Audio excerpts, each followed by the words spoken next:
you know, in these panels, and I think earlier today, say, you know, are labels still important? There's always got to be a label of some description within these scenarios. So Natalie has a label. It's there's a holding company and there's a label. There's White Lilies Island and there's Malabar, and so there is a label that employs us. It's not the manager that says, Richard, here's a percentage of our commission. Here, I'm giving you the money. It's very transparent, as in any business relationship, and so what we're doing, and again to come back to the point of, well, why do you need a marketing company? You know, we're replacing a function of, let's say, if Island Records, I think Mark quoted yesterday, if there's 45 people working at Island Records, what we'll do is we'll repopulate that in a virtual sense with real bodies to fulfill all those functions. So it's very straightforward as a business arrangement, and we help empower people to control that full 360 degrees, where before McFly, before Simply Red, people couldn't necessarily do that. We provide a way of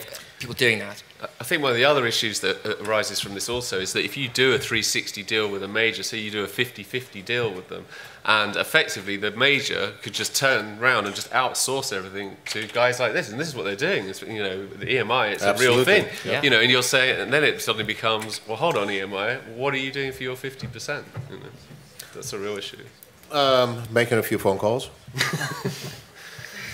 Okay, but you know, at the same time, it's called leverage, isn't it? I mean, well, it is called leverage, and not only that, but you know, again, to go back to the Robbie Williams example, you know, after the £80 million, he probably didn't really give a shit what they did for it, did he?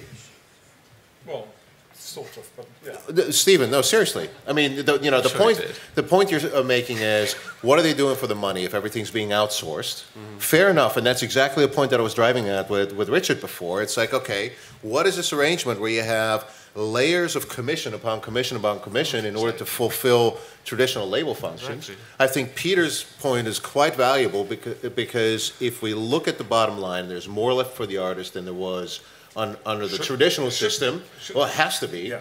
Then it might be okay. And you know, what I was trying to point out is, as long as there's full disclosure, as long as that arrangement is crystal clear to the artist, you know, maybe that's something that you take on. Or, you know, if you get Robbie Williams money up front, maybe you don't care anymore. I think it is difficult, just like any sort of royalty calculations and things are, but a lot of these deals work on those sort of net profit type arrangements where it's 50-50, and a typical definition is the income that comes in less all the costs. You know, what are all the costs? You know, and all the costs can just be anything that they just farm out. Well, I believe it wasn't a Simply Red deal.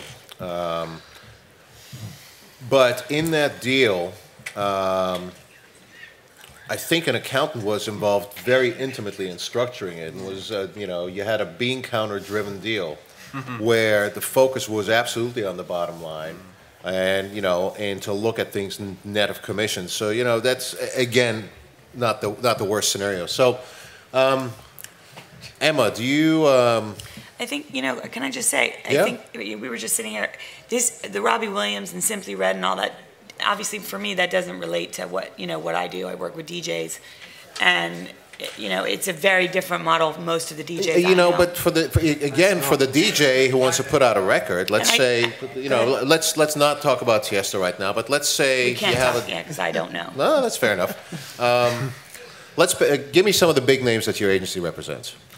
Quick, 1, 2, 3. Carl Cox, Ferry Okay, Corson, Carl Eric Cox. Prydz. Done. Carl Cox. Let's say Carl Cox wants to put out his next album, and rather than signing a deal that's, you know, healthy on the advance, crap on the royalty, he decides to go after a Simply Red type model, hires Richard's agency to put it through. What are your thoughts on that from your perspective? Well, but that's what I'm trying to say. It wouldn't. It doesn't matter to you. No, it's not about not mattering, but we wouldn't be involved in it. It would come from Lynn, his manager.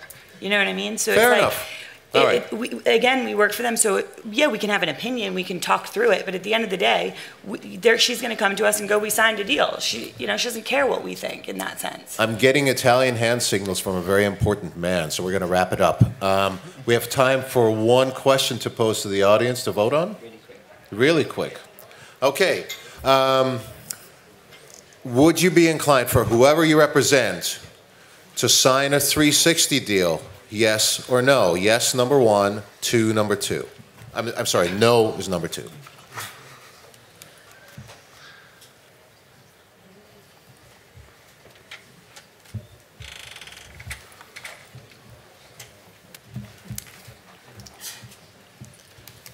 Oh, we did a bad job here. We didn't sell you on the 360, did we? Thank you very much.